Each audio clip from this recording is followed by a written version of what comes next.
Bien, también, muchas gracias. Buen día.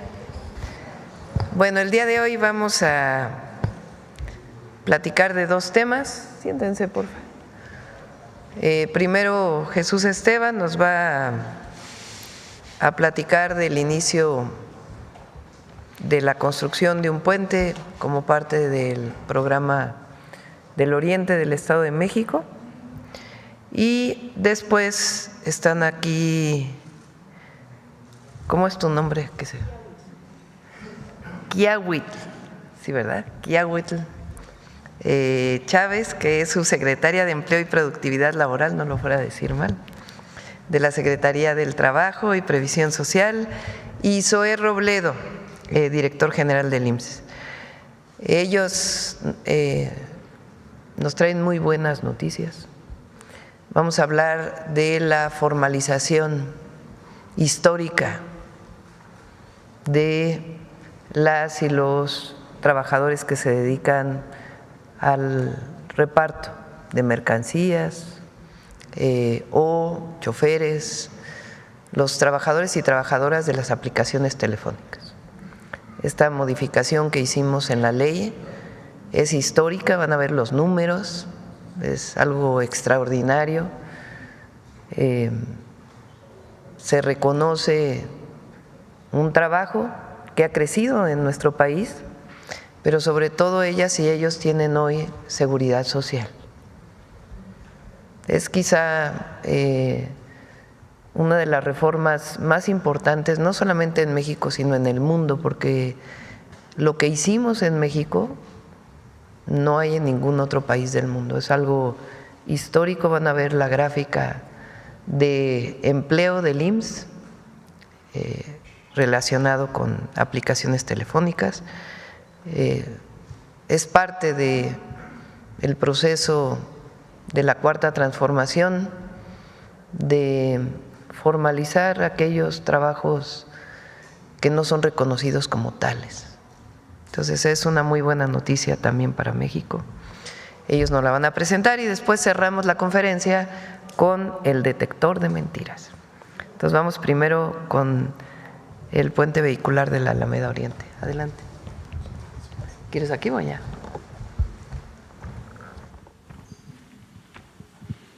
Con su permiso, Presidenta, buenos días a todas y a todos. A continuación, describo en qué consisten los puentes vehiculares de Alameda Oriente, que en unos momentos más estaremos dando un banderazo de salida a los trabajos. Adelante. Esta es la construcción de dos puentes que desde 2017 sufrieron daños. Uno de ellos está cerrado a la circulación.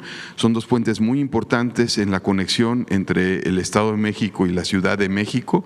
Son los puentes de Alameda Oriente, están en el extremo del aeropuerto y estará invirtiéndose en ellos 1.700 millones de pesos en total. Por la logística de los trabajos hay que demoler primero uno, rehabilitarlo, más bien construirlo nuevo y después el siguiente, que es el que está en operación. Actualmente pues es una afectación muy relevante a la operación, a la comunicación entre los dos estados, dado que es periférico.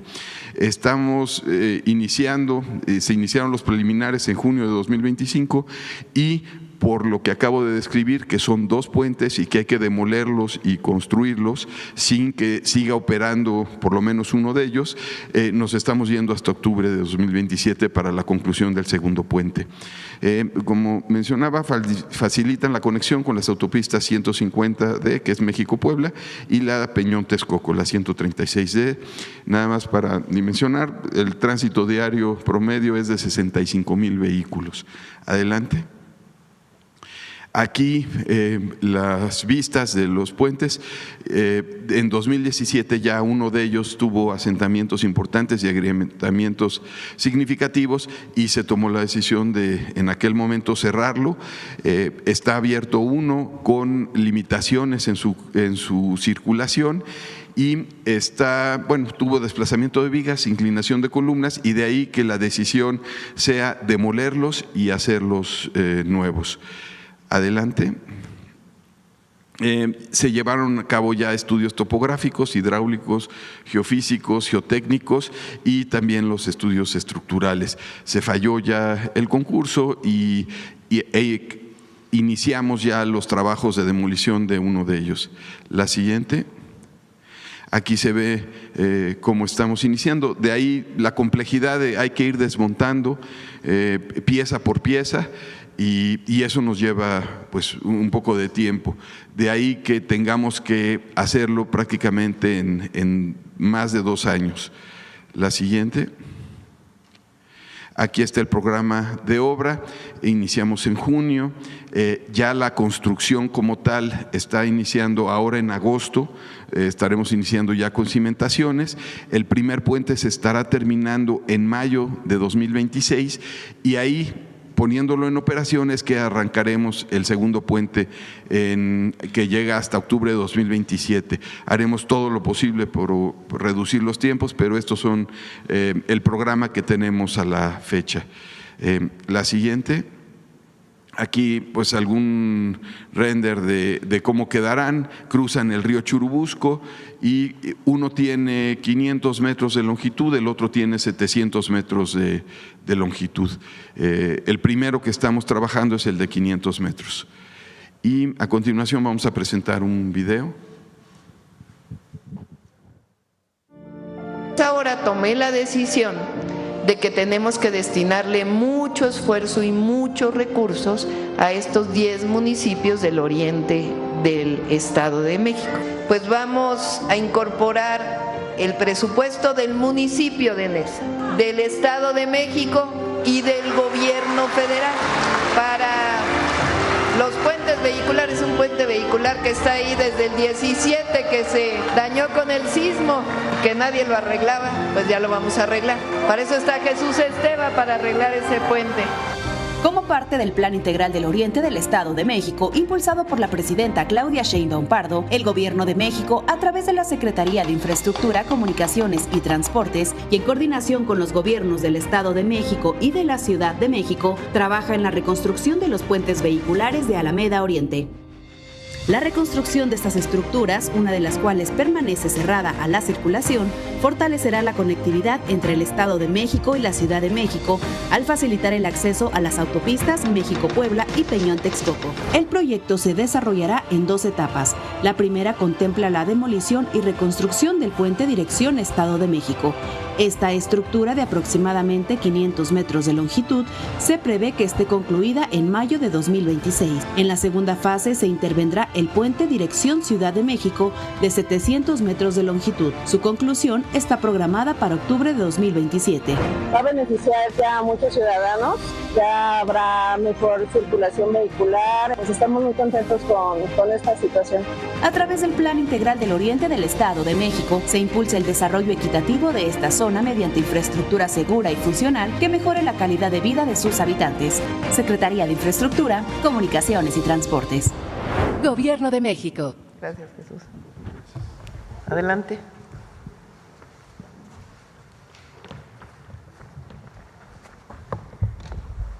Con su permiso, Presidenta, muy buenos días a todas y a todos. Agradezco el espacio para informar al pueblo de México sobre un tema clave en el mundo del trabajo en nuestro país, el trabajo en plataformas digitales y la histórica formalización de empleo, como ya lo mencionó la Presidenta.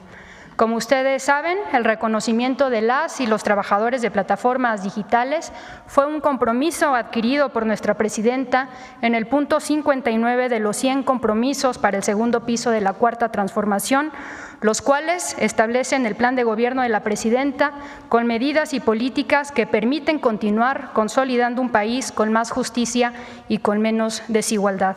Siguiente, por favor. Este compromiso se materializó con una reforma a la Ley Federal del Trabajo publicada en diciembre de 2024 y que entró en vigor en junio de este año. En ella se establece el reconocimiento de las personas trabajadoras y sus derechos, así como la realización de una prueba piloto con duración de 6 meses para garantizar y dar seguimiento operativo al cumplimiento de las obligaciones de aseguramiento ante el Instituto Mexicano del Seguro Social. Derivado de ello, a partir del 1 de julio, las plataformas digitales ya están registrando a sus trabajadoras y trabajadores en el IMSS. Esto implica que las personas trabajadoras que anteriormente no eran reconocidas como tales, que se encontraban desprotegidas ante cualquier accidente o eventualidad durante la realización de su trabajo, ahora, gracias a la reforma impulsada por la presidenta, ya tienen acceso a seguridad médica, protección por accidentes, guarderías, pensiones, así como ahorro para vivienda en el Infonavit. Con la reforma nos encontramos ante un verdadero cambio de paradigma. La innovación tecnológica ya no está reñida con los derechos laborales. Asimismo, es muy importante recordar que la reforma, así como sus reglas y disposiciones, fueron dialogadas y consensuadas con las empresas y los trabajadores. Siguiente, por favor. ¿Qué establece la reforma? Se reconocen dos tipos de trabajadores. Por un lado, los subordinados, es decir, aquellos con un ingreso neto mensual equivalente al menos a un salario mínimo, así como los no subordinados. Es importante recordar que todas las personas trabajadoras están protegidas contra accidentes desde el primer día en que se conectan para trabajar. Esto incluye a quienes trabajan ocasionalmente o no alcanzan un salario mínimo mensual neto. Si sufren un accidente mientras realizan la entrega de un pedido o un viaje, tienen derecho a la atención del IMSS, que incluye obtener incapacidad en caso de accidente laboral. Para quienes generen ingresos netos iguales o mayores a un salario mínimo mensual, es decir, 8,480 pesos, tienen además acceso completo a la seguridad social, atención médica, incapacidades, guardería, pensión, ahorro y ahorro para vivienda con el Infonavit. De igual manera, y es muy importante mencionarlo, las personas trabajadoras siguen decidiendo cuándo conectarse, cuánto tiempo trabajar y en qué plataformas hacerlo. Se mantiene y garantiza su libertad y flexibilidad sin que ello se siga traduciendo en un no reconocimiento como trabajadoras y trabajadores y la denegación de sus derechos, así como el establecimiento y reconocimiento también de la responsabilidad de las empresas. Siguiente, por favor. También se prohíben los cobros indebidos. Las plataformas ya no pueden cobrar por el uso de la aplicación y cualquier sanción debe ser revisada por una persona y no por un algoritmo. Asimismo, no cambia el régimen fiscal, no hay aumento de impuestos, no hay nuevas cargas fiscales. La esencia de esta reforma es de justicia para las y los trabajadores y no una medida recaudatoria. La siguiente, por favor. ¿Cómo funciona el piloto? Como mencionamos, el piloto obligatorio inició el pasado 1 de julio y tendrá una duración de 6 meses. Al inicio de cada mes, las plataformas están obligadas a dar de alta a todas las personas trabajadoras que trabajan a través de estas plataformas. Después, a final de mes, si esa persona trabajadora generó ingresos netos equivalentes al menos a un salario mínimo mensual, la plataforma tiene que asegurarla con todos los beneficios del IMSS. Si no alcanzó ese monto, de todas formas está protegida contra accidentes de trabajo durante el tiempo que haya trabajado desde el primer viaje. Siguiente, por favor. ¿Qué sigue? Como dará detalle el director general del Instituto Mexicano del Seguro Social, durante este primer mes de piloto y con corte al último día de julio, se registraron 1,291,365 puestos de trabajo ante el IMSS asociados a plataformas digitales, de los cuales 1,046,237 corresponden a registros únicos. En los próximos días se tendrá el número de personas trabajadoras que han alcanzado el ingreso neto de al menos un salario mínimo, sin perder de vista ya la importancia de que todas y todos son reconocidos, cubiertos y asegurados durante la realización de sus labores. Este número representa una cantidad muy importante de personas que se emplean y se desarrollan en esta economía y nos permite reconocer el trabajo de más de 1 millón de personas. Las plataformas digitales son parte clave de la economía y por eso también tienen una responsabilidad, la de respetar los derechos de quienes trabajan a través de ellas. Esta reforma marca un antes y un después. Ahora hay reglas claras, hay seguridad social y hay condiciones laborales justas para todas y todos. Juntas y juntos estamos dando cumplimiento a otro de los compromisos establecidos por la Presidencia. Finalmente, con su permiso, Presidenta, compartir con ustedes un video testimonial de una trabajadora de plataformas digitales. Tengo 33 años y soy repartidora. En sí trabajo una plataforma, pero hay veces que sí soy multiplataforma. Mamá de 3 niños, uno de 10, 11 y 12 años. En las mesas de trabajo que tuvimos, pues nos explicaron que la flexibilidad la íbamos a seguir teniendo. Nos iban a dar la oportunidad de conectarnos en varias plataformas si así lo queríamos. Y vamos a tener todavía esa libertad de si te querías conectar o no te querías conectar. Pensaba que sí nos convendría, me convendría en parte a mí por el seguro social, el aguinaldo, las utilidades.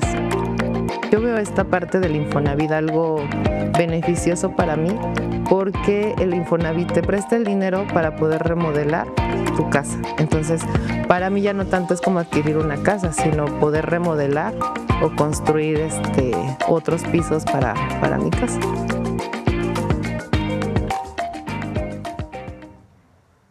Gobierno de México. Es cuanto, Presidenta. Muchas gracias.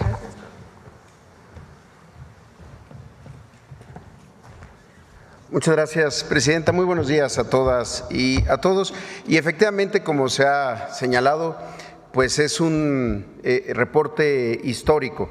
Como saben, el IMSS mes con mes reporta un boletín del crecimiento del empleo. Lo hicimos el día de ayer y aquí tenemos estas buenas noticias. Tenemos primero, histórico, el registro, el número de trabajadores registrados ante el Seguro Social, que alcanza 23.591.691. Nunca se había roto esa barrera de los 23 millones. Además, en el cambio del mes, el incremento es también histórico de 1.266.025 puestos de trabajo. Significa un crecimiento del 5.7%. Además, con esto, en lo que va del año 2025, se han creado 1.353.312 puestos de trabajo. ¿Qué significa esto si lo medimos en los últimos 12 meses? Un crecimiento de 6.1%.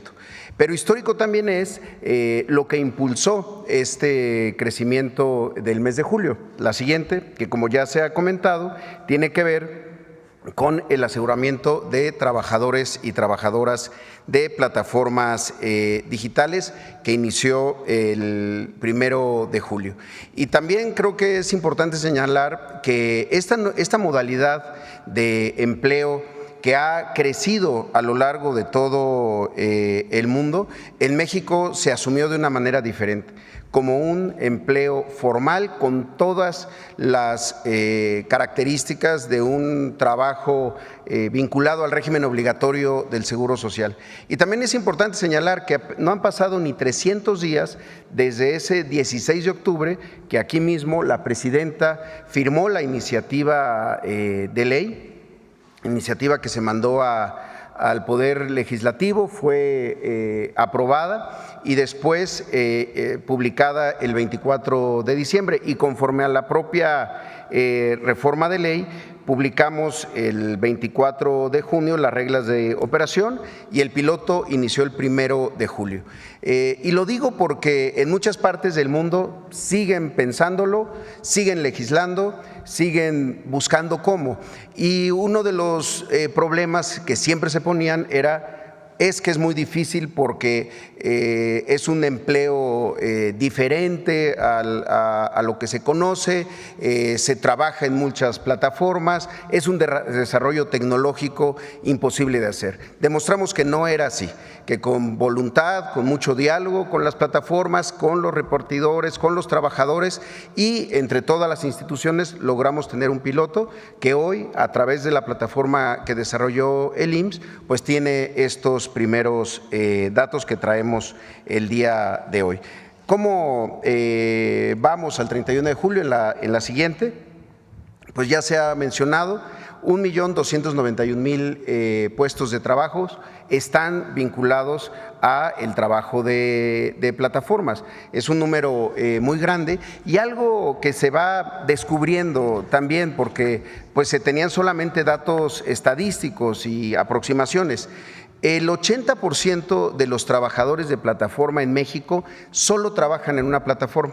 Antes se pensaba que el número mayoritario eran los que trabajaban en varias plataformas. En ese sentido, 80% trabaja en una sola plataforma, lo que significa que de este 1.291.000 puestos de trabajo corresponden a 1.046.137 personas únicas, por decirlo de alguna manera. También datos interesantes: 90% son hombres, 10% son mujeres. Los grupos de edad entre, digamos, hasta los 35 años concentran al 56% de menores, digamos, de 35 años.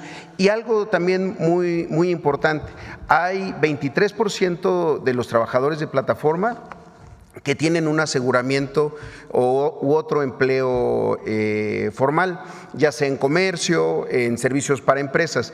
Y esto es muy importante porque durante mucho tiempo se pensaba que el trabajo de plataforma era un complemento a otros trabajos. Sin embargo, lo que estamos viendo es que 74% de las personas es probable que solamente se dediquen al trabajo de plataforma, es decir, que sea su fuente principal de ingresos. La que sigue, por favor.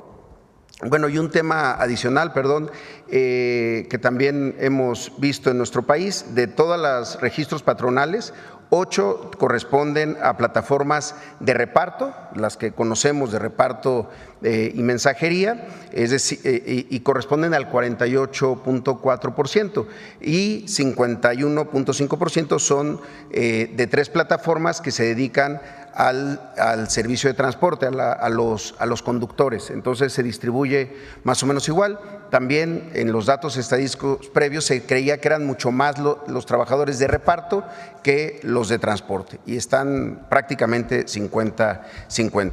Y uno de los temas que durante mucho tiempo se mencionaba que iba a ser un problema, y que gracias a la iniciativa de la presidenta Claudia Sheinbaum y a todo el trabajo que se hizo posteriormente, es que, por ejemplo, si un trabajador que ya está pensionado está en trabajo de plataformas, no pierde la pensión, sigue manteniendo la pensión y está registrado como trabajador de plataforma. Si alguien está en el régimen de la modalidad 40 de la continuidad voluntaria en el régimen obligatorio, es decir, quienes ya no tienen un empleo formal pero siguen pagando sus cuotas para lograr las semanas suficientes y la pensión, aunque son muy pocos, también es importante decirlo, no pierden tampoco esa otra cotización a la continuación voluntaria. Y finalmente, como ya ha dicho la subsecretaria Kia, en próximos días vamos a conocer los montos de ingreso neto de cada persona para saber quiénes alcanzan el salario mínimo de la Ciudad de México, con lo que contarán con la cobertura completa de todos los seguros del IMSS, atención médica, pensión, guarderías y desde luego las prestaciones económicas como riesgos de trabajo e incapacidad. Pero lo importante es que para todos y todas las trabajadoras de plataforma, desde que son registrados a partir del 1 de julio, tienen ya el seguro de riesgos de trabajo, que es una primera cobertura importantísima para el trabajo, pues que se hace sobre todo pues en la vía pública. Ahora, algo que es importante señalar, en la que sigue, por favor, es compararlo con lo que ha pasado en otras partes del mundo donde ha habido otras regulaciones. Tenemos aquí algunos ejemplos. Por ejemplo, en Chile la afiliación es voluntaria, es voluntario para el trabajador asegurarse a su propia seguridad social, y si se quiere añadir a los familiares se tiene que pagar de manera adicional. En este caso no, los beneficios del núcleo familiar pues está cubierto. En Estados Unidos no solamente no se cuenta con un fondo de vivienda, vivienda como es aquí, sino que además la cobertura médica, la parte de atención médica, es el programa básico de atención médica de temas más bien preventivos. En España y Uruguay, que también han estado intentando legislar esto, pues no solamente son muy menores los números que vemos, 15,000, 60,000 personas versus más de 1 millón en México, sino que también los temas de la cobertura pues son muy limitados. Aquí recordemos que la cobertura es universal, que incluye a los beneficiarios y no solamente es la cobertura de atención médica, sino los otros seguros, incluida la vivienda. Entonces, la verdad que sí es una modalidad, una vanguardia que está aportando México al mundo de cómo sí se puede asegurar a esta forma de trabajo tan novedosa, tan reciente, pero que en un modelo de negocios nunca puede excluir a la seguridad social. Nosotros insistimos en eso. Cuando se tiene un modelo de negocios que funciona, cuando no se protege al trabajador, lo que se tiene es un modelo de explotación. Pero en este caso lo que vamos a tener es a trabajadores formales de plataforma asegurados al régimen obligatorio del seguro social. La verdad que estamos muy contentos y pues queremos seguir informando sobre esto. Muchas gracias. Bueno, pues algo histórico.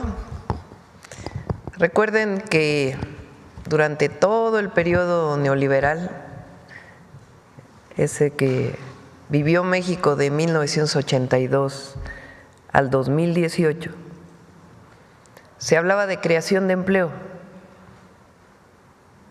No importaba el salario, es más, se presumía al mundo entero que México tenía mano de obra barata. Esa era la competitividad del país. ¿Qué pasó entonces? Disminución de salarios, el salario mínimo no creció, pero además se generaron formas de contratación que hicieron el trabajo cada vez más precario. El llamado outsourcing, la contratación a través de otra empresa, pues lo que hacían primero era evadir al fisco, porque decían que había, y al IMSS, porque decían que tenían un salario cuando en realidad se les otorgaba un salario de otro nivel, particularmente a los directivos que eran contratados por outsourcing, o a los trabajadores que no tenían ni reparto de utilidades, ni seguridad social en muchos casos, porque eran contratados a través de terceros. Vino el primer periodo de la Cuarta Transformación, aumentaron los salarios, el salario mínimo, y desaparece el outsourcing, de tal manera que le otorga a las y los trabajadores el reparto de utilidades y muchos otros beneficios sociales de los cuales estaban excluidos. Además de muchas otras reformas para beneficio de las y los trabajadores, como por ejemplo el Fondo de Pensiones para el Bienestar o los cambios que se desarrollaron para disminuir las comisiones de las AFORES, que aumentaron las pensiones.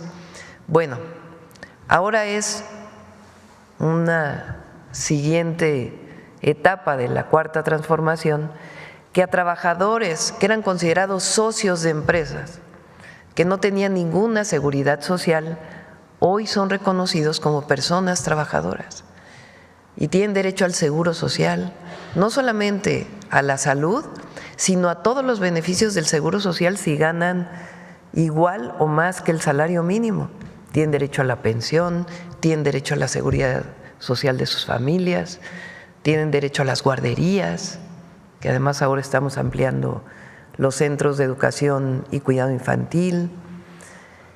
Y si tienen un salario menor al salario mínimo, pues tienen el derecho a ser atendidos frente a un accidente. Quiere decir que avanzamos en lo que es la Cuarta Transformación, que es el acceso a los derechos del pueblo de México. Nuestro objetivo es alcanzar todos los derechos, el derecho a la educación, que cualquier joven estudie desde la primaria hasta la universidad si así lo desea, que haya acceso a la salud y por eso estamos invirtiendo tanto en el sistema de salud y mejorándolo cada vez más, gratuito, el acceso a la vivienda y por eso la construcción de más de 1 millón de viviendas en el sexenio, y además el derecho como trabajador a que se reconozca todos sus derechos para la seguridad social. 1 millón, más de 1 millón de personas se están beneficiando con esto.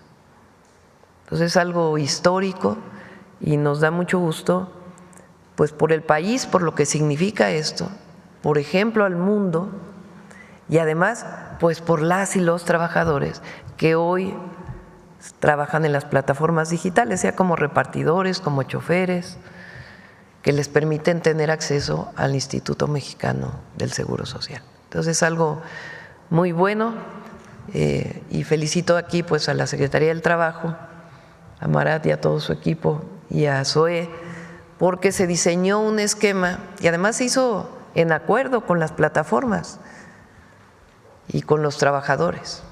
Todos aquellos que decían que esto no iba a funcionar, pues en el periodo de prueba piloto ya funciona, porque lo obligatorio empieza en enero del próximo año, pero ya en el piloto ya está funcionando. Y agradecer también a las empresas de las plataformas digitales, pues que entendieron esta nueva situación y que están cooperando y colaborando.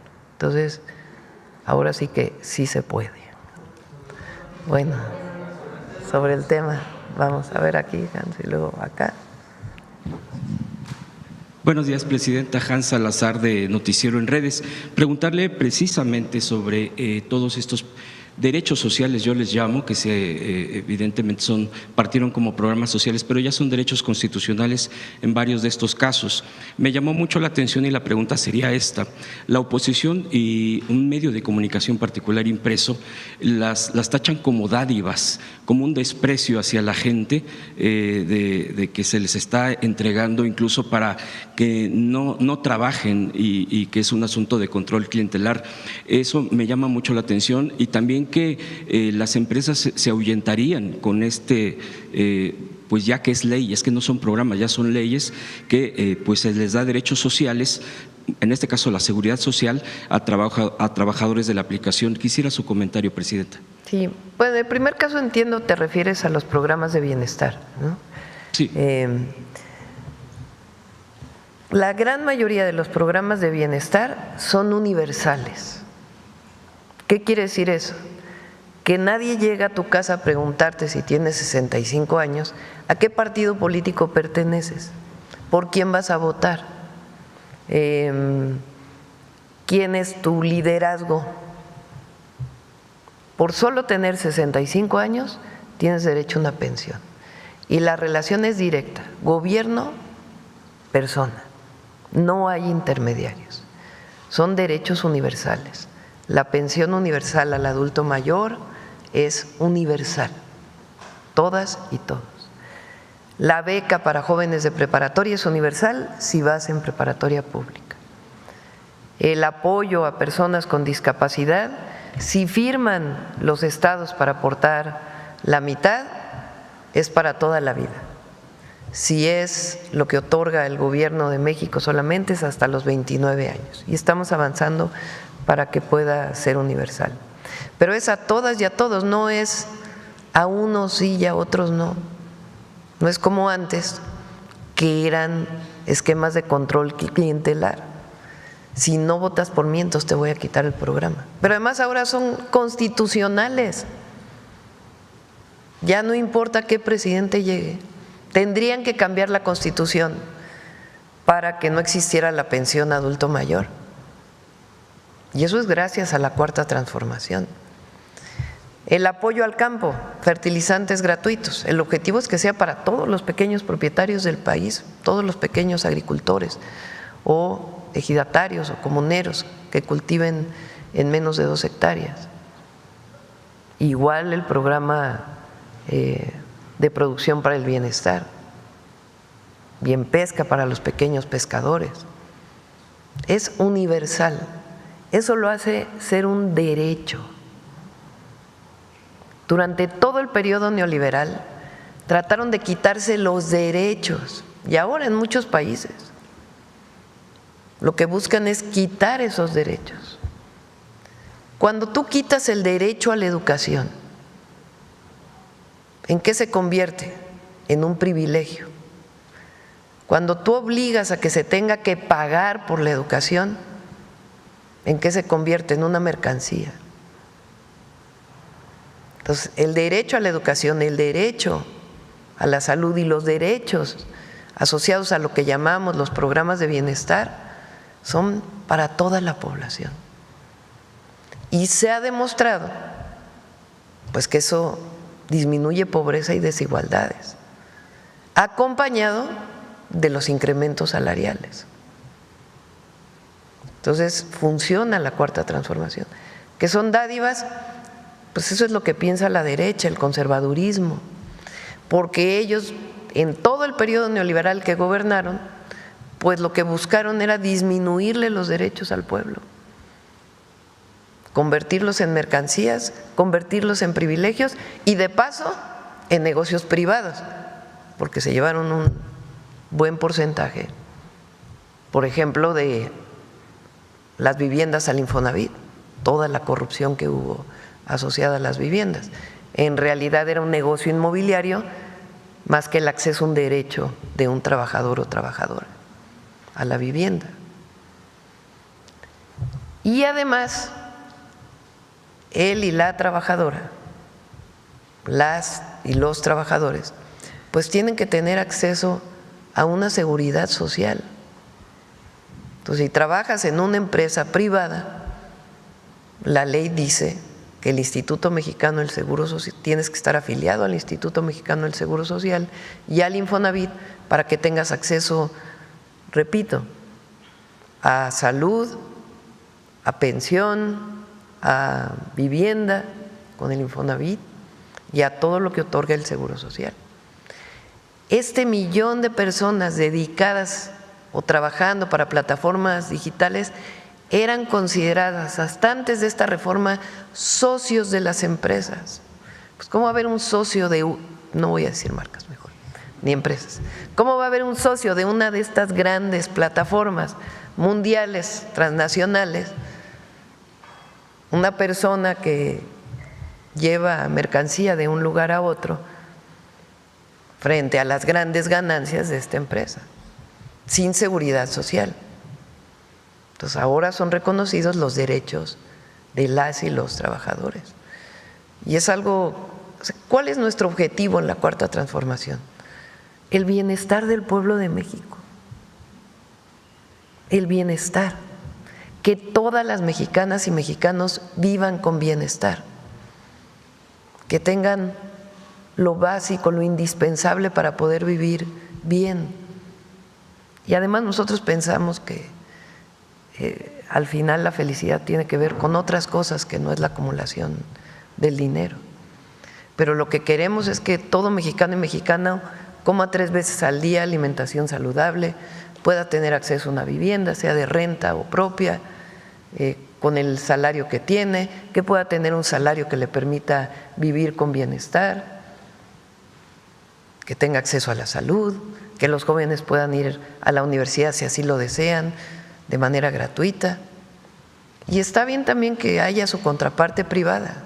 Nosotros no negamos que pueda haber escuelas particulares o hospitales privados, pero el Estado tiene una obligación y es proveer los derechos del pueblo de México. Entonces, este es un avance. Gracias, Presidenta. Preguntarle sobre sus reuniones del día de ayer. Tuvo aquí en Palacio Nacional reuniones con representantes del gobierno canadiense, también con deportistas, chicos, chicas de deporte acuático y también con el directivos de Walmart. Preguntarle sobre estas, si nos pudiera dar más información sobre estas 3 reuniones. Sí, estuvo aquí la ministra de Relaciones Exteriores, el ministro de Hacienda, o lo que correspondería a Hacienda de Canadá. Todavía están el día de hoy, se van a reunir con varios secretarios. Y esta reunión viene de la reunión que tuvimos en Canadá con el ministro Carney. Quedamos en que iba a venir iban a venir ministros de Canadá, preparando una reunión porque vamos a recibir aquí al ministro Carney pronto, todavía no tenemos la fecha exacta, porque queremos pues ampliar la relación. Tenemos el tratado evidentemente, pero además queremos que siga inversiones de empresas canadienses. Incluso hablamos también de las mineras y todas las afectaciones que han tenido las mineras canadienses en México y la necesidad de que cumplan con todos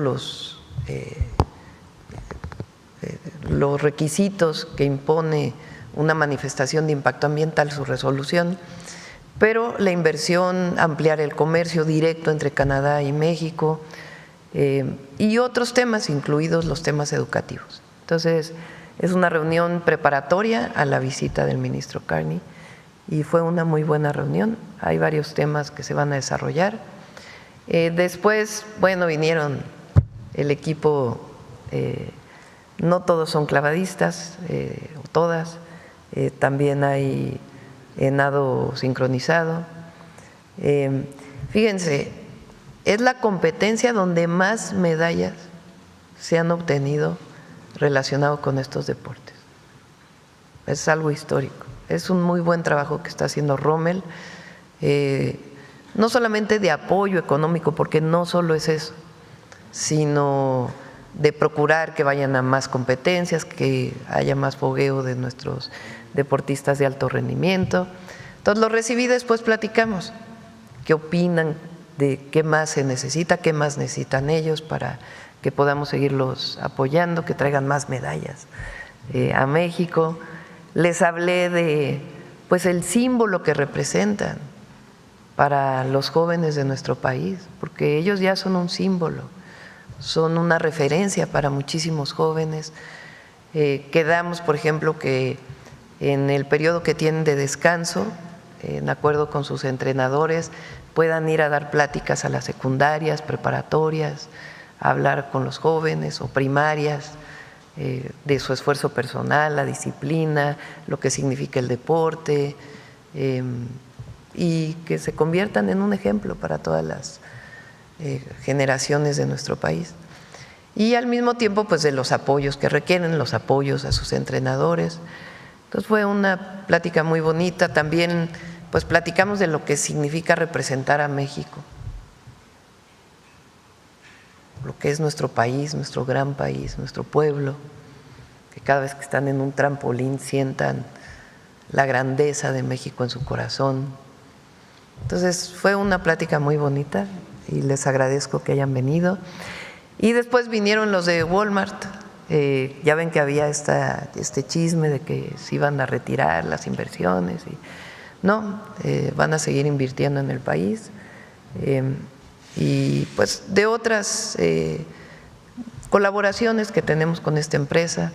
Por ejemplo, la empresa Altam tiene un acuerdo con Walmart, donde el Estado mexicano tiene mayoría, en fin, de otros temas. Y pues muy interesados en seguir apoyando, y además pues ellos son defensores del tratado comercial, porque pues se benefician del tratado comercial en sus ventas y el empleo que genera en nuestro país.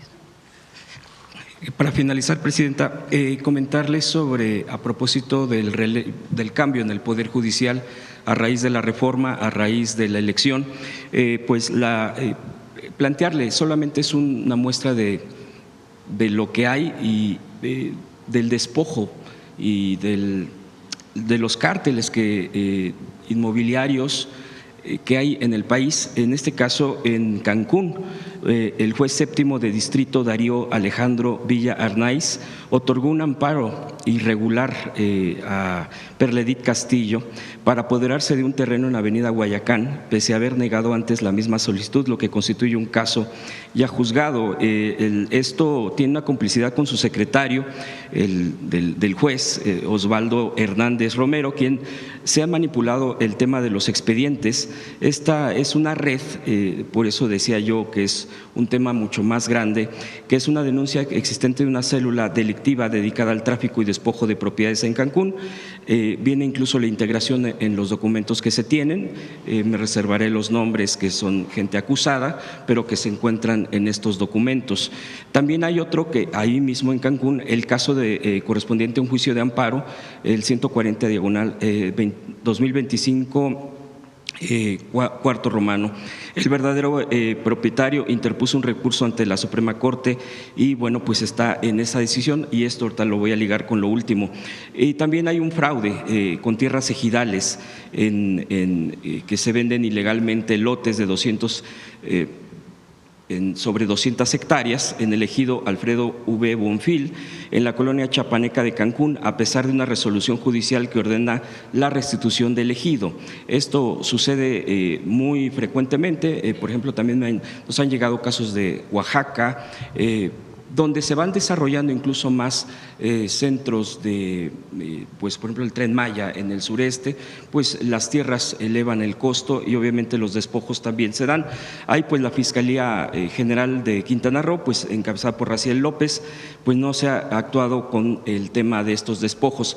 Y esto sería precisamente por la pregunta, Presidenta, de que con el nuevo Poder Judicial usted ve que este tipo de situaciones pueda mejorar para defender a la gente que tiene sus propiedades y que muchas veces en este tipo de casos se venden 1, 2, 3 veces con documentos, o sea, a todos les dan según un documento escrito donde compra-venta y eso, y resulta que pues es un fraude total, porque además de que se les despoja a los ejidatarios, a la gente propietaria originaria, pues se genera después el problema de que se vendieron varias veces. Aquí ya se ha expuesto incluso.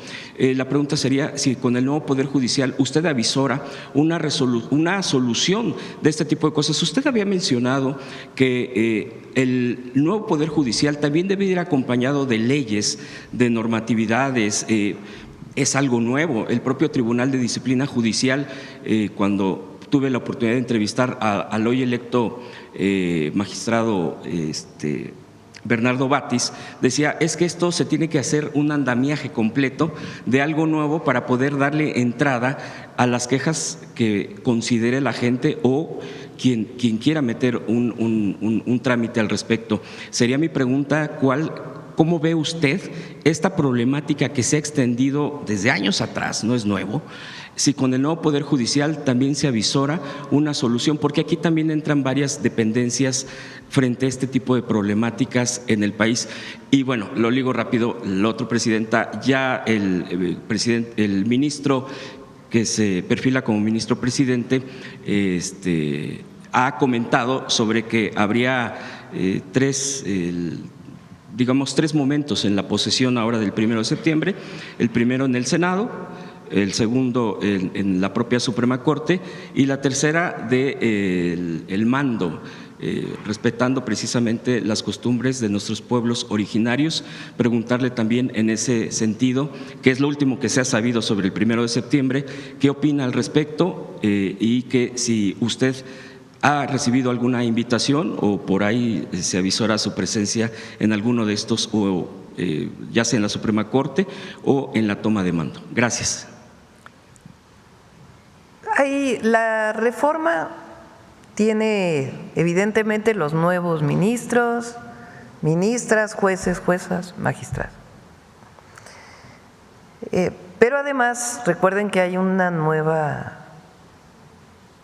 institución que va a revisar la actuación de los jueces, que es el Tribunal de Disciplina Judicial. Antes el Consejo de la Judicatura, o hasta ahora, hasta el 31 de agosto, el Consejo de la Judicatura es presidido por la presidenta de la Corte. Digamos que son juez y parte de todo. Ahora sí que juez y parte de todo. Ahora no, ahora están separados y las y los ministros, la Suprema Corte, son electos y también el Tribunal de Disciplina Judicial. Obviamente para que no haya subjetividades extremas o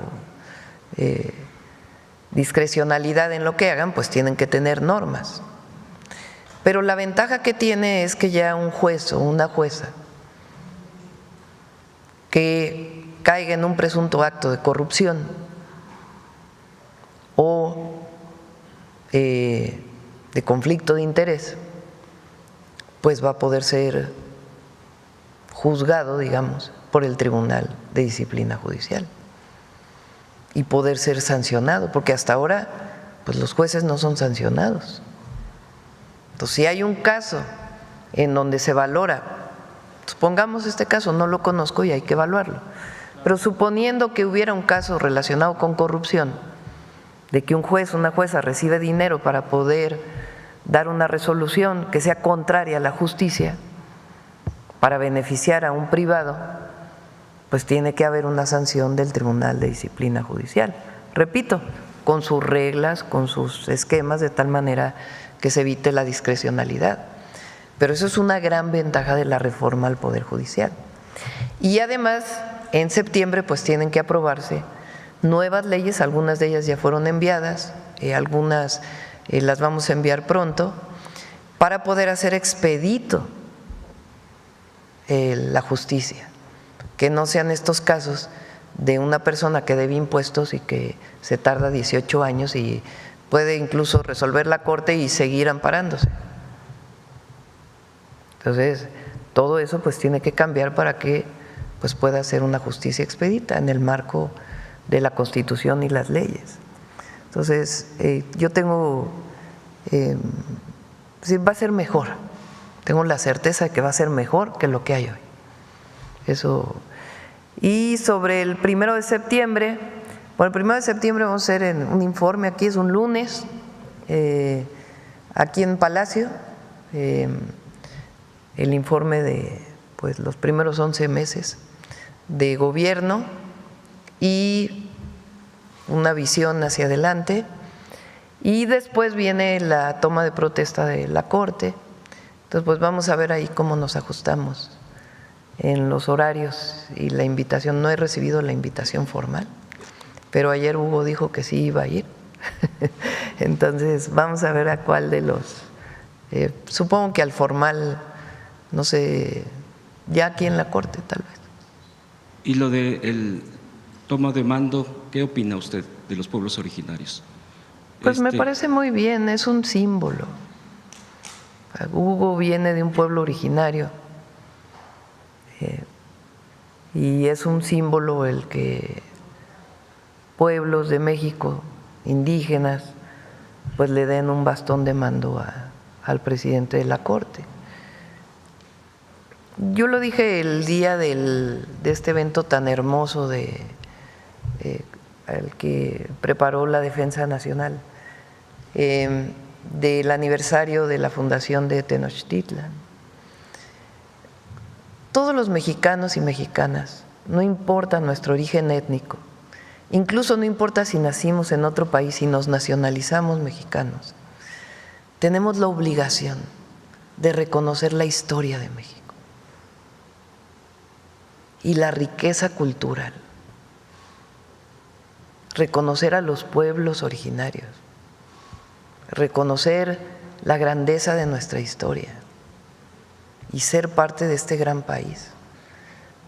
El reconocimiento de los pueblos, que hoy es constitucional, pero además está en el centro de la transformación, habla de el reconocimiento de la dignidad de nuestra historia, de nuestro pueblo, de nuestro pasado. Y digo nuestro, repito, no importa si nos hicimos mexicanos ayer. Nosotros tenemos que reconocer la grandeza de nuestra patria. Y eso es algo extraordinario. Entonces, reconocer a los pueblos, el que un pueblo o una comunidad te dé un bastón de mando, pues es un símbolo enorme, histórico, cultural, de reconocimiento y una responsabilidad que te están dando, de un legado. Entonces es algo muy hermoso. Obviamente los adversarios lo ven como que ¿cómo es posible que ocurra eso? Pues porque en su fuero interno lo que tienen es un profundo racismo y clasismo. como decían, no hay razas entre los seres humanos, pero sí hay racismo de algunos. Gracias, presidenta. Sobre el tema, a ver, vamos a cambiarle un poco aquí a la… A ver, aquí la compañera… Buenos días, presidenta. Elia Cruz de La Hoguera. Presidente, yo quería preguntarle sobre cuál es su opinión de estos dichos que dijo el coordinador de la bancada de Morena en la Cámara de Diputados, Ricardo Monreal, porque él está previendo que por esta disputa interna, o él dice que existe una disputa interna dentro de Morena a partir de que usted nombra a Pablo Gómez, o que se crea pues la comisión para la reforma electoral, y que a partir de entonces se desatan los tiempos políticos. Dice él que ve una disputa interna insalvable dentro de Morena principalmente por dos temas, que son las reformas que usted envió sobre el nepotismo y sobre la no reelección, y que esto pudiera ocasionar una ruptura, incluso él la califica como un suicidio político. ¿Cuál es su opinión? Más bien, digo que hay lecturas, ¿no? Yo como lo planteó Ricardo Monreal, es más bien que no vaya a ocurrir, hay que cuidarnos para evitar que no haya una disputa interna, que es lo que podría hacerle daño a nuestro movimiento. No es que por estas reformas vaya a ocurrir, sino más bien hay que procurar todos que no haya disputas internas que puedan llevar a una división. Y en ese sentido, pues siempre, aunque soy presidenta, pues estoy de acuerdo en el sentido de que todos aquellos que formamos parte de este gran movimiento, y particularmente los que tienen responsabilidades partidarias, yo tengo otra responsabilidad, pues deben cuidar la unidad del movimiento. Lo hice como candidata a la presidencia de la República hasta que pues dejo mis responsabilidades partidarias, pero aquí también pues tengo una responsabilidad de conducir pues un proyecto de nación. Entonces, mi lectura es más bien en ese sentido, de que hay que cuidarnos, hay que procurar que ninguno de estos temas vaya a generar una disputa interna. ¿Usted no ve una posibilidad de que haya un riesgo de ruptura? No. Y no creo que nadie dentro del movimiento esté apostando ahí. Entonces, ¿no habría riesgo también de la continuidad del movimiento de la Cuarta Transformación? No, va para largo. Presidenta, sobre el tema de Canadá, usted nos mencionaba hace un momento que se busca la ampliación del intercambio comercial con Canadá. ¿Se buscaría firmar un tratado únicamente bilateral con Canadá? No, hay acuerdos bilaterales, pero pues tenemos el tratado comercial con Estados Unidos, Canadá y México. También formamos parte de otro tratado donde está Canadá también, entonces no hace falta. Es decir, están el marco para poder fortalecer la relación México-Canadá, como lo estamos haciendo con otros países también.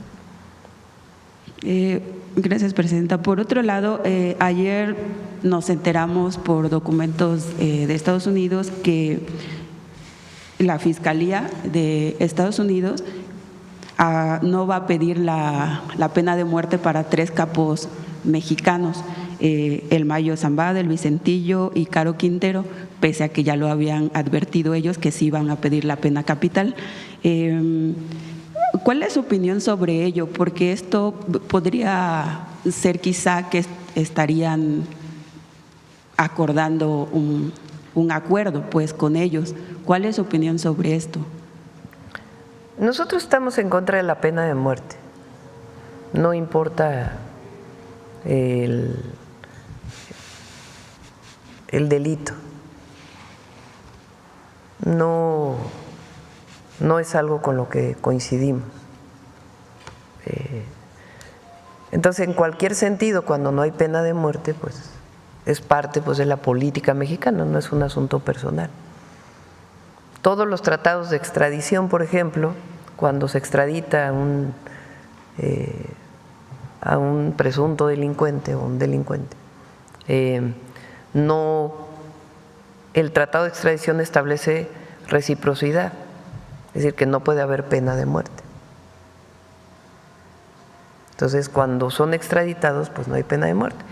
Y en el caso de otras formas de deportación y demás, pues lo que busca México es que haya esta reciprocidad con nuestras leyes. No tiene nada que ver con el personaje o con la persona o con el delincuente, sino con que nosotros no estamos de acuerdo con la pena de muerte. Y sobre la posibilidad de que exista un acuerdo igual que lo hicieron. Ahora, no participamos en estas decisiones, es una decisión del gobierno de Estados Unidos. Y sobre la posibilidad de que exista un acuerdo con estos 3 capos de la droga, igual que lo hicieron con Ovidio Guzmán, y parece ser que para obtener información que en algunos momentos han sido usados para presionar a México en el tema de seguridad. Pues no tenemos ninguna información que lleve a un tipo de acuerdo. O sea, nosotros no tenemos información. Pero además, pues son decisiones ya del gobierno de Estados Unidos. Pero ¿su gobierno estaría dispuesto a seguir enviando o extraditando a líderes del narcotráfico pese a que tengan acuerdos como sí ya lo hicieron con Ovidio Guzmán? Pero no sabemos qué acuerdo tengan con esta persona. Ninguno de los que estamos aquí sabemos qué acuerdo hay porque no es público. No conocemos que lo vayan a liberar, por ejemplo. No lo sabemos. Entonces, hay acuerdos de extradición. Y todo lo que tenga que ver con un beneficio para nuestro pueblo, vamos a actuar siempre. Ok, Presidenta, gracias. Y una última pregunta. En La Hoguera hemos documentado que la Embajada de Estados Unidos está haciendo llamadas a asesores políticos mexicanos para preguntarles acerca de cuál es la visibilidad que tiene en este momento o las posibilidades políticas que tiene Eduardo Verástegui, exactor que fue también asesor del presidente Donald Trump. Ahora yo les pregunto, ¿qué posibilidades políticas creen que tenga esta persona?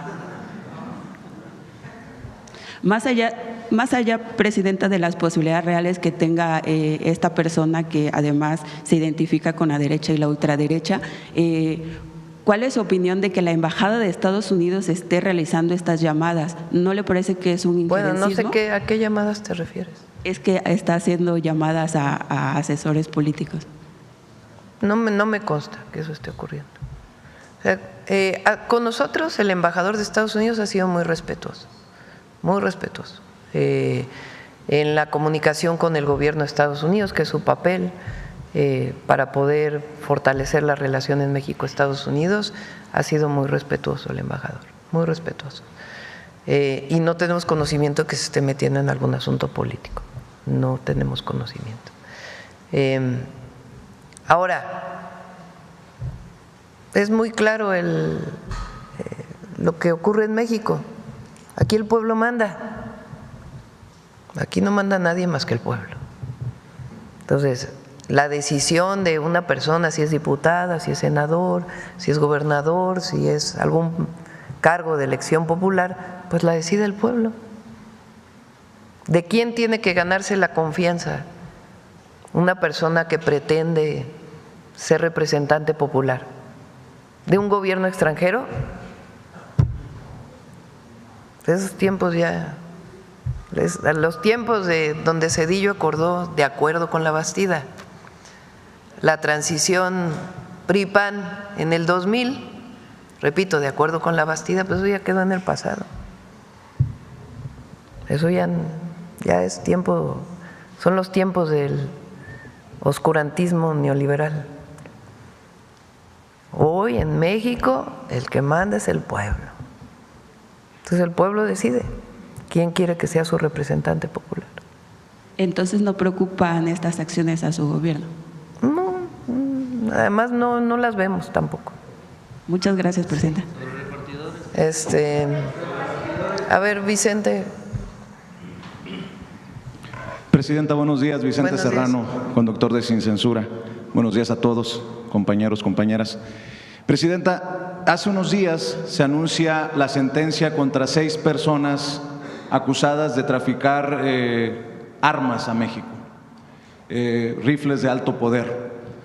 Y esto lo reconocía también, hablando del embajador de Estados Unidos en México, Ron Johnson, como parte de esta responsabilidad compartida, de este trabajar juntos. Esto también indica que, a pesar de que le hemos puesto mucha atención a estos señalamientos del presidente Donald Trump de que no se ha cumplido desde el lado de México y los aranceles, eso también indica que en Estados Unidos le están prestando atención a las exigencias del gobierno que usted encabeza, presidenta.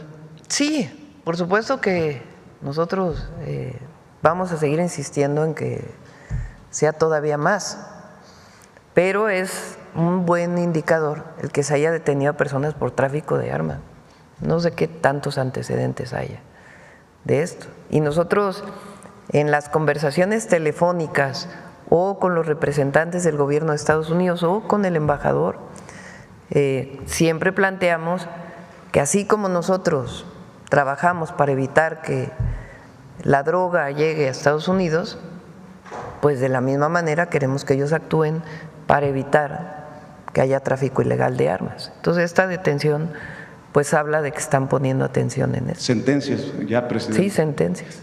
¿Tiene alguna evaluación, números, estadísticas de cuántos sentencias, cuántos arrestados, cuántas armas se han incautado? Lo informamos, le pedimos al Gabinete de Seguridad.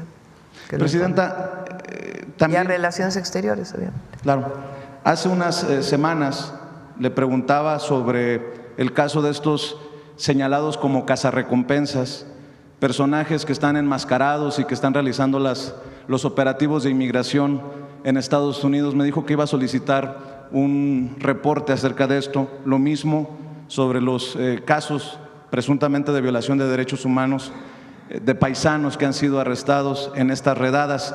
Ya tiene algunos datos y se lo pregunto porque desafortunadamente, pues como parte de esta cacería también hay una campaña de reclutamiento de parte de Stephen Miller, que es uno de los asesores principales de Donald Trump, promoviendo pues este racismo, esta discriminación, pidiendo que se recluten personas o se inscriban como agentes de ICE para evitar la invasión o para sacar a los invasores, este lenguaje lamentable.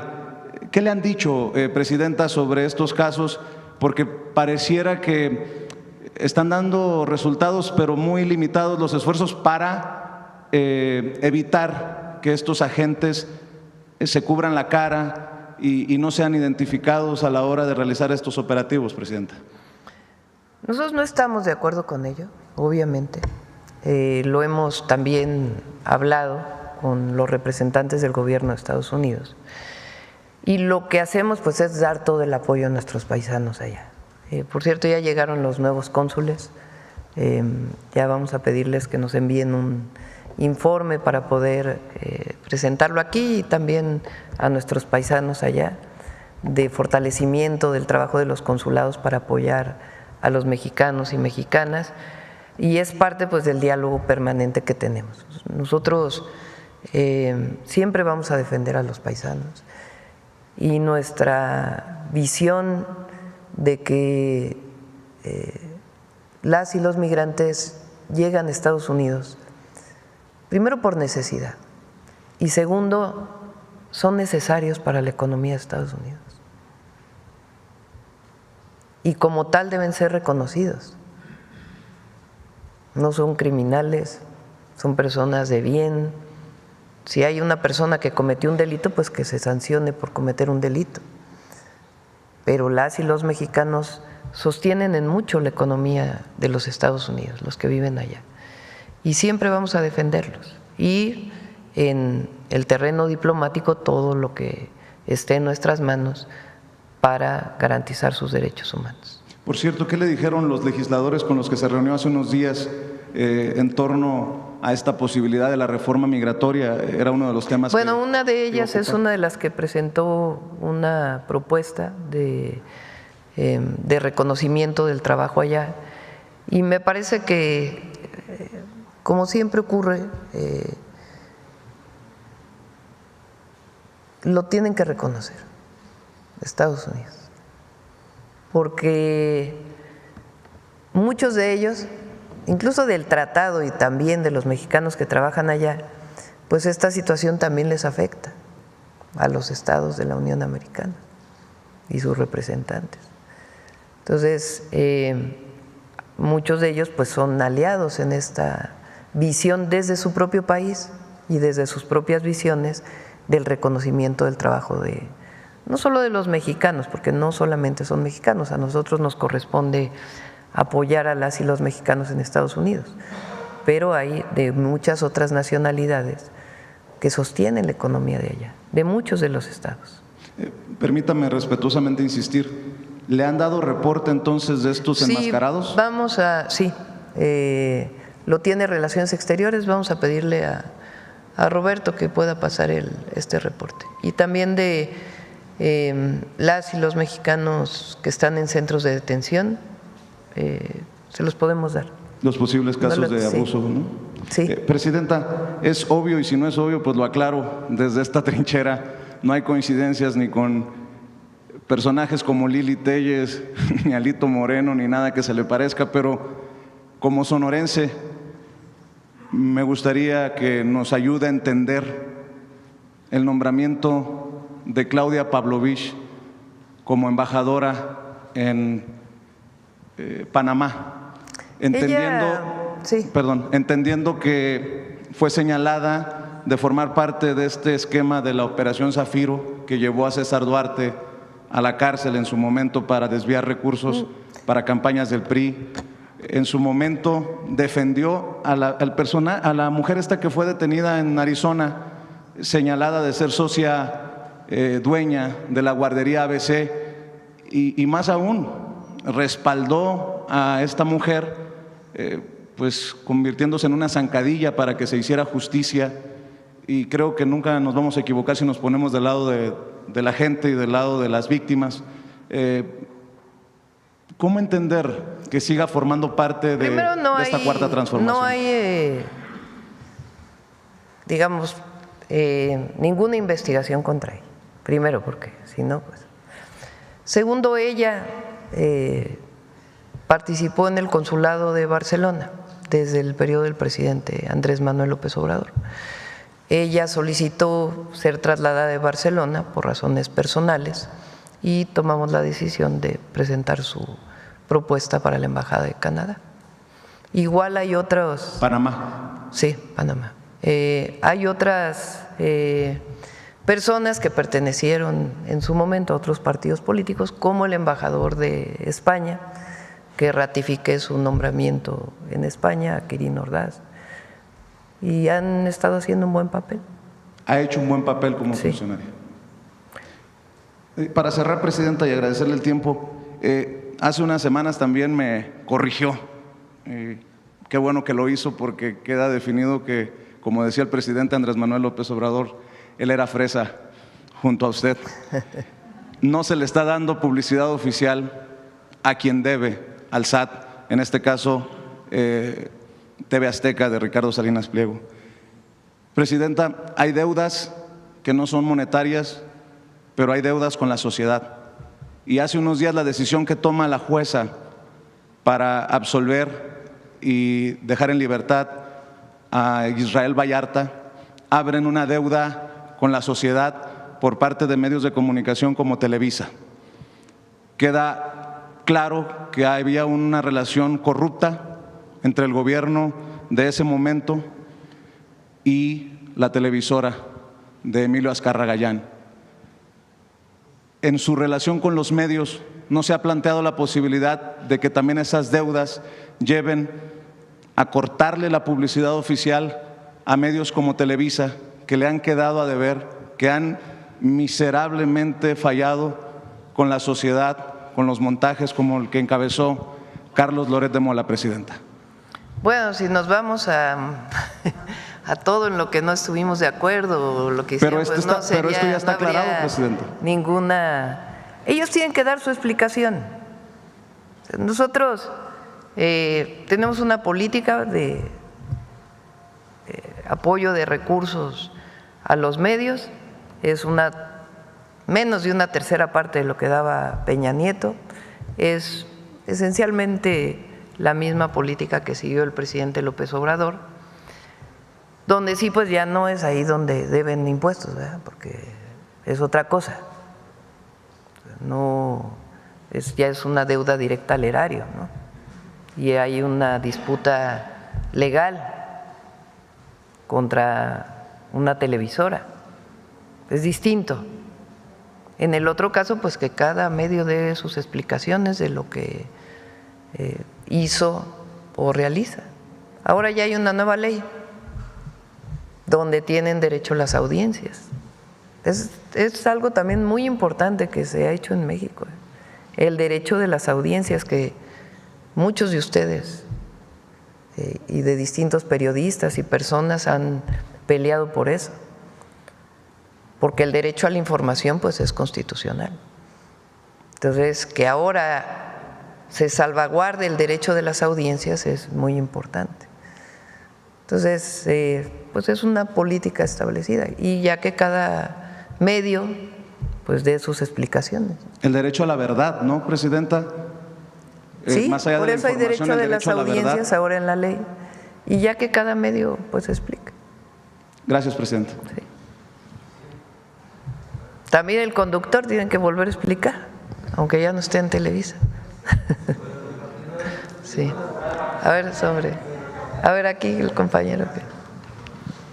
Muchas gracias. Buenos días a todas y todos, presidenta. Julio Sánchez de Uno TV. En un primer tema, preguntarle, hace algunos días en una entrevista con nosotros, el titular del Meteorológico Nacional pues hablaba sobre la situación de sequía en el norte del país. Parece que es complicada, dice que actualmente el 45%, un poco más, casi el 46% del norte del país presenta condiciones de sequía extrema o excepcional, especialmente los estados de Sonora, Chihuahua y Sinaloa. Quisiera preguntarle si hay algún plan específico para apoyar. Bueno, ha habido precipitaciones, a diferencia de los años anteriores, ha habido más precipitación este año. Donde sí hay mayores problemas es en la península de Baja California, particularmente en Baja California. Incluso tienen ahora pues un problema de ¿cómo le llaman? Golpes de calor. No, golpe de calor es el que recibe la persona, de altas temperaturas, en particular en Baja California. En Sonora, Sinaloa, Durango, Zacatecas, Chihuahua, ha habido más precipitaciones. A pesar y se de requieren ello, más, obviamente, ¿no? Sí, a pesar de ello, él dice… Pero a diferencia de los últimos 4 años, este año hay más, con excepción de la península. ¿Pero hay algún plan adicional, digamos? Se ha estado apoyando en distintos momentos a productores, agricultores, principalmente. ¿Cómo se les apoya, presidenta?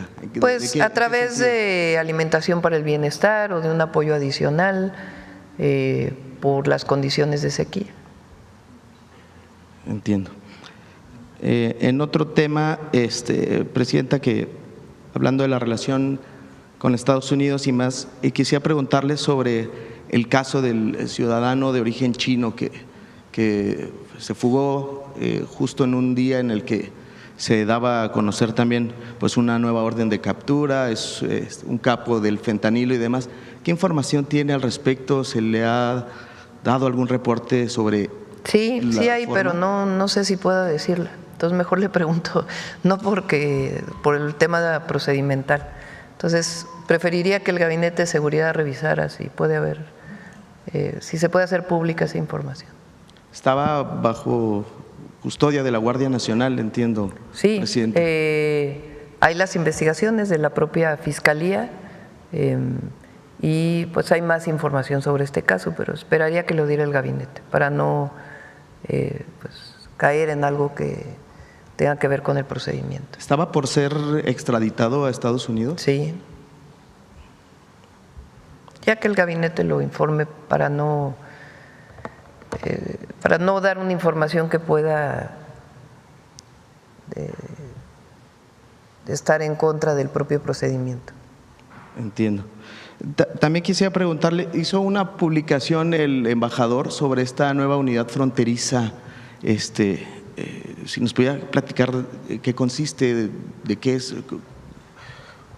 si es parte, digamos, de estas pláticas con los Estados Unidos, la coordinación, algo que pidió propiamente Estados Unidos, esta unidad fronteriza de Sonora. Es parte pues de los acuerdos, y también hay acuerdos en los estados. Por ejemplo, Baja California tiene un acuerdo con CBP, Sonora tiene también acuerdos pues que ayudan a tener información que permita operar en cada uno de los estados. Pero no es nada, digamos, fuera de lo común, o fuera de lo que hemos estado trabajando. ¿Pero tiene alguna razón específica por qué ser ahí en Sonora? ¿Es solamente un acuerdo pues con el Estado? Porque es estado fronterizo. Ajá, pero… Pues es que o sea, cuando eres estado fronterizo, pues evidentemente si, por ejemplo, si hay un delincuente que pasa la frontera del otro lado, pues evidentemente tiene que haber información. El solo hecho de tener aduanas pues requieres necesariamente de coordinación, de colaboración.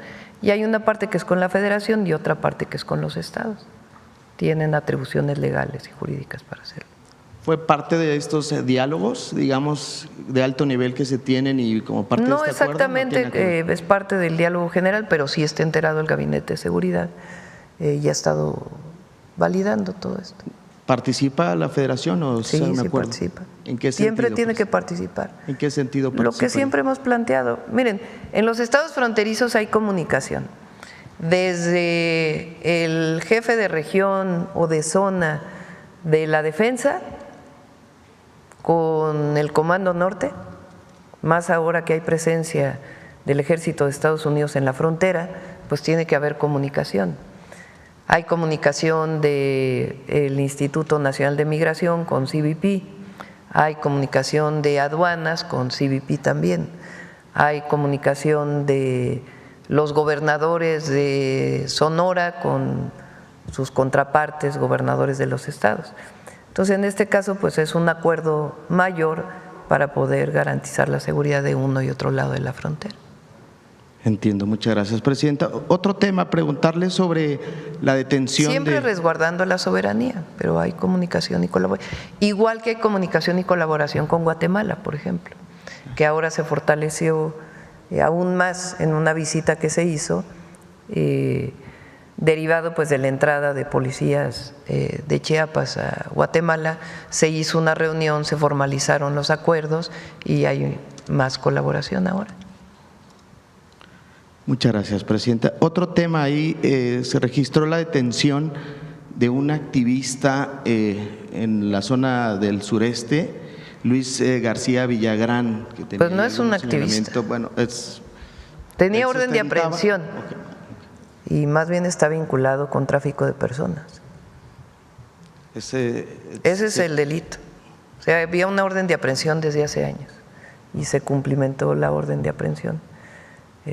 Y la acusación es por tráfico de personas. ¿Es en la el delito. Local? ¿Es la autoridad local o la Fiscalía? No, la Fiscalía General de la República. Sí, una orden de aprehensión, repito, que tenía años y que se cumplimenta ahora por tráfico de personas. Entiendo. Muchas gracias, Presidenta. Y por último, quisiera preguntarle, si me permite, pues algún comentario sobre esta carta que publicó el día de ayer el coordinador de organización de Morena, pues sobre las vacaciones, sobre este tema. ¿Siente usted alguna alusión personal sobre estas líneas que él publicó? ¿Alusión a mí? Sí, ¿algún comentario? No, ¿por qué?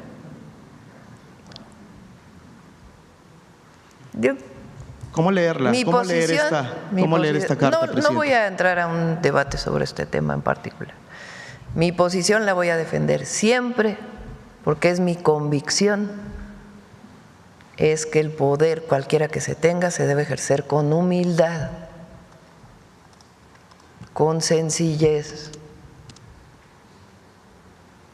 porque nosotros nos debemos al pueblo.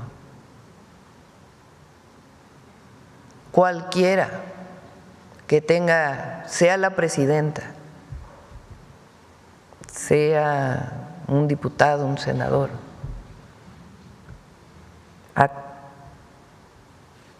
algún otro encargo, porque los partidos políticos son instituciones públicas que reciben recursos públicos, todos debemos dar cuentas. El poder debe ejercerse con humildad, el poder es humildad. Esa es mi recomendación a todas y a todos, incluso no solo los de Morena o los de los partidos aliados, a todas y a todos. Y a nosotros nos juzga uno solo, que son millones, el pueblo de México. ¿No sería una incongruencia, Presidenta, hablar? No voy a entrar en el debate de la carta. Digo mi posición y la voy a mantener siempre. Y esa ha sido siempre mi actuación. Siempre. Aquí lo más importante es, yo les digo a mi equipo, nosotros somos ciudadanos, con un encargo, pero somos pueblos, somos ciudadanos y debemos de actuar como ciudadanos desde que salimos de nuestra casa hasta que llegamos al trabajo. Y nosotros tenemos una responsabilidad política. El poder se ejerce con humildad, siempre va a ser mi posición. Y a nosotros, ¿quién nos juzga? El pueblo. Nadie más, el pueblo. Y nosotros mismos. ¿Tiene usted una buena relación con...? Sí, tengo buena relación con todos, todos y todas. Hasta con adversarios tengo buena relación. Tengo buena relación con todos y todas. Este no es un asunto personal. ¿Con qué adversarios tiene buena relación, presidente? Uy, si les platicara. Muchas gracias, muchas gracias. Sí. Bueno. Sobre repartidores, a ver. Gracias, buenos días, Presidenta. Sobre el tema, estaban comentando que todos aquellos que ganan el salario mínimo pues tienen acceso a todos los servicios del IMSS. ¿Qué pasaría, por ejemplo, en el caso de que llegaran a ocurrir algún accidente y por tanto deban de tener incapacidades y no alcancen pues a cubrir ese mes la cuota de un salario mínimo? ¿Queda sobreentendido que seguirán con las mismas prestaciones por cierto tiempo o cómo sería el asunto? ¿Soy? ¿O Kia? Muchas gracias. Sí, efectivamente, en cuanto sepamos quiénes superan este umbral, pues sabremos quiénes tienen esta relación directo al régimen obligatorio. Y el resto estará con el seguro de riesgos de trabajo. ¿Qué significa esto? Que si ocurre efectivamente algún accidente, está cubierto en ese seguro, en esa porción del aseguramiento. Para toda la atención médica, es el pago, digamos, en especie de la atención médica para ese eventual accidente, sin importar ahí sí el rango salarial.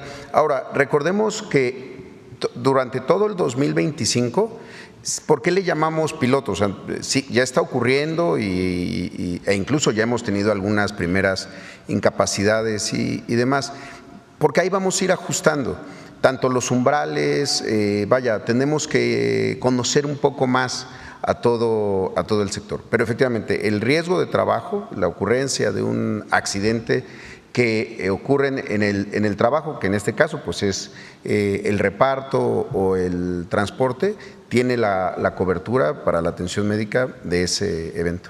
En ese caso también ocurre, por ejemplo, para las licencias de maternidad. No, en este caso solamente es para riesgo de trabajo, es decir, cuando existe un accidente vinculado a la profesión.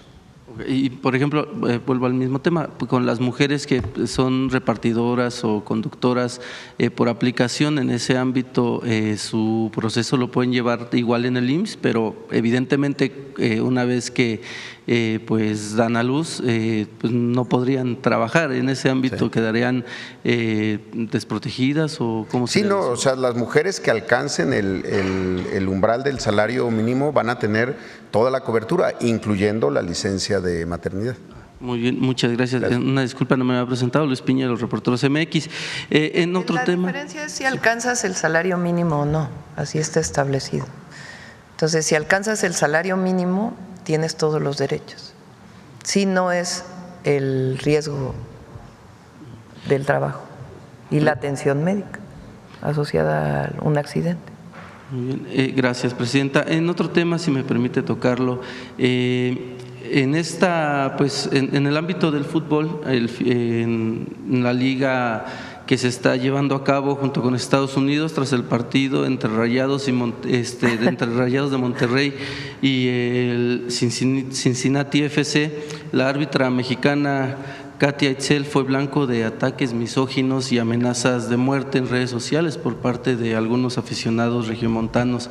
Un caso pues que refleja pues el machismo que hay en este tipo de deportes, ¿no? Un tipo de violencia simbólica y verbal que pues es grave porque es un ámbito en el que no muchas mujeres están pues participando, ¿no? Principalmente como árbitras. En ese sentido, ¿cuál es su postura frente a este caso frente a ese caso y mensajes que le envían, incluso como le comentaba, de amenazas de muerte, decirles que no va a estar siempre en su casa o que debería regresar a su casa también a lavar trastes y todo ese tipo de cosas? ¿Cuál sería pues su postura, ¿no?, de ocupar estos espacios que las mujeres han estado ocupando, que históricamente han sido dominados por hombres? Pues imagínense ella para poder llegar a ser árbitra. Pues es una hazaña. Tiene que ser 3 veces mejor que un hombre para que pudiera haber sido reconocida. Es un reconocimiento muy grande a ella.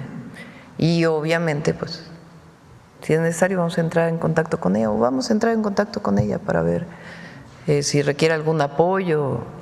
Pero pues mal por todos aquellos.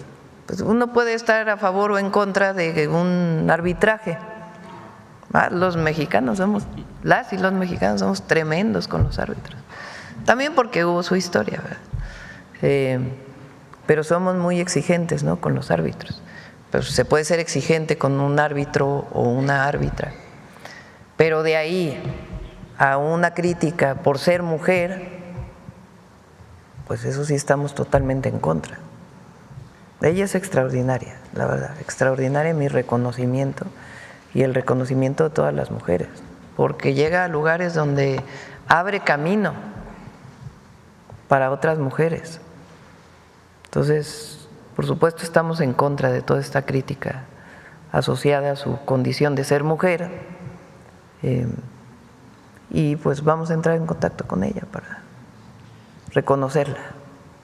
Muchas gracias. Por último, luego de los escándalos de corrupción en las designaciones de las notarías que son entregadas como favores políticos y conforme a las reformas que ha estado enviando, se corre el rumor de que su administración está planeando una que le quite el control de estos espacios a los gobernadores y pase a la Secretaría de Economía. ¿Esto es cierto, Presidenta?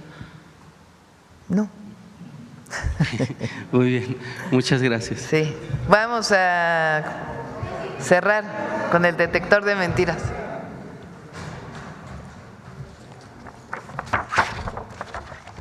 Con su permiso, Presidenta, buenos días a todas y todos.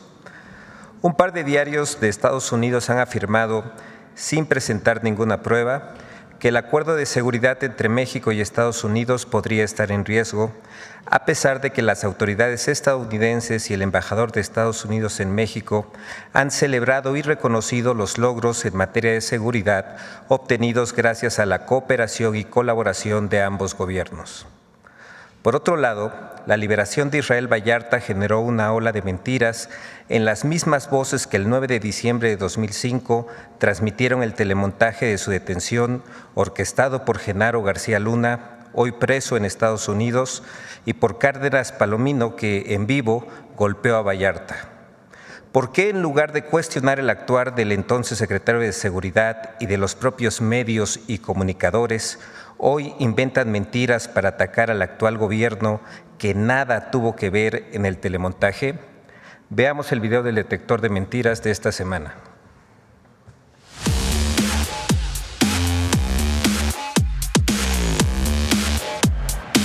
Sitios falsos para la inscripción de programas sociales, el supuesto riesgo que corre el acuerdo de seguridad entre México y Estados Unidos y presuntas fallas operativas en los puertos de Veracruz y Manzanillo son algunas de las noticias falsas que el detector de mentiras localizó esta semana. 1.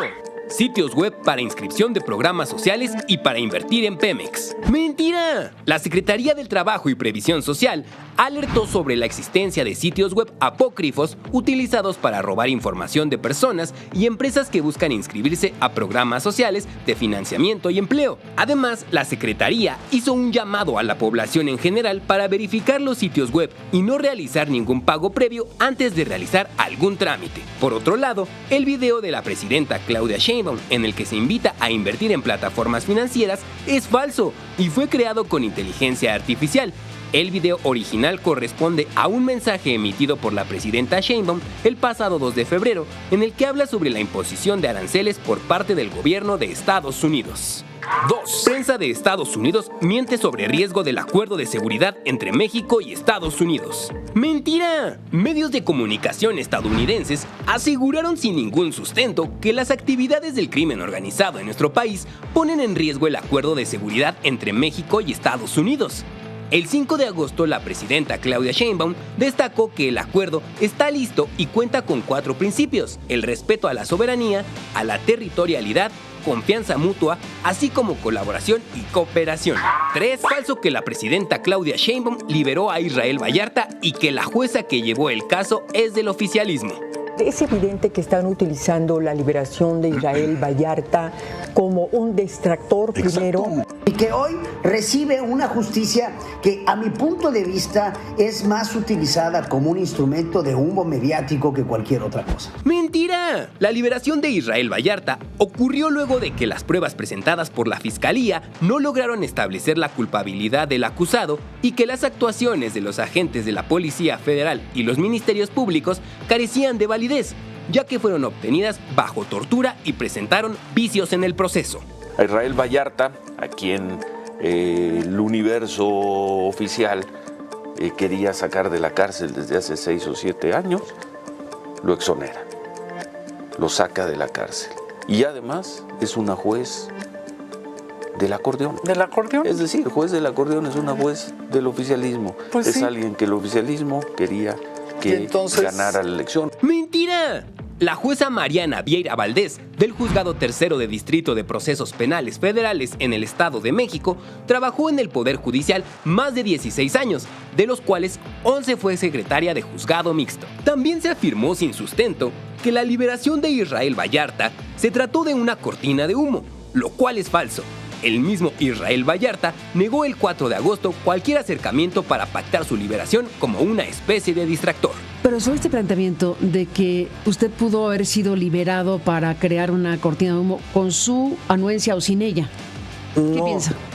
No, definitivamente yo lo niego categóricamente. ¿Por qué? Porque, insisto, hacia mi persona, hacia mi familia, hacia mi esposa, jamás ha habido un acercamiento ni una sugerencia respecto a de que, oye, te vamos a liberar, pero vas a hacer absolutamente Se dice 4. Suspensión de operaciones y colapsos operativos en los puertos de Veracruz y Manzanillo. ¡Mentira! La Agencia Nacional de Aduanas de México desmintió que se hayan suspendido operaciones en la aduana de Veracruz por una supuesta falta generalizada de suministro eléctrico. La institución informó que el domingo 27 de julio de 2025 se registró una tormenta eléctrica en el puerto de Veracruz, lo que provocó una afectación temporal en el suministro de energía eléctrica. Además, se detalló que no se reportaron afectaciones mayores en la cadena logística, ni tampoco hubo interrupciones graves en los servicios de comercio exterior. La agencia también informó que es falso que el recinto portuario integral de Manzanillo sufriera un colapso operativo por la acumulación de cientos de contenedores. Detalló que del 25 al 31 de julio, personal de las áreas centrales de la institución lograron la liberación efectiva de 470 pedimentos de un total de 538 pendientes al inicio del proceso, lo que representa un avance del 87.4% en la regularización de mercancías. 5. Nuevo protocolo de COFEPRIS para imponer multas y sanciones por incumplimiento a propietarios de establecimientos de alimentos. ¡Mentira! La Comisión Federal para la Protección contra Riesgos Sanitarios informó que es falso el supuesto protocolo obligatorio de sincronización sanitaria que impone multas y sanciones por incumplimiento en la instalación de software a propietarios de establecimientos de alimentos y aclaró que estas notificaciones no son oficiales ni fueron emitidas por la Comisión. 6. Pablo Gómez confeccionará una reforma electoral a la medida de Morena. Gómez llega con la encomienda presidencial de hacer un diagnóstico profundo del modelo electoral y del sistema de partidos. De hecho, será el sastre que confeccionará una ley a la medida de Morena. ¡Mentira! La Comisión Presidencial para la Reforma Electoral, presidida por Pablo Gómez, invitará a representantes de dependencias, entidades, instituciones públicas o privadas de los 3 órdenes de gobierno, organismos autónomos, academia y sociedad civil, quienes podrán participar en la realización de esta reforma con derecho a voz. Además, la comisión llevará a cabo sus funciones observando los principios de transparencia, objetividad, eficiencia, eficacia, economía y honradez.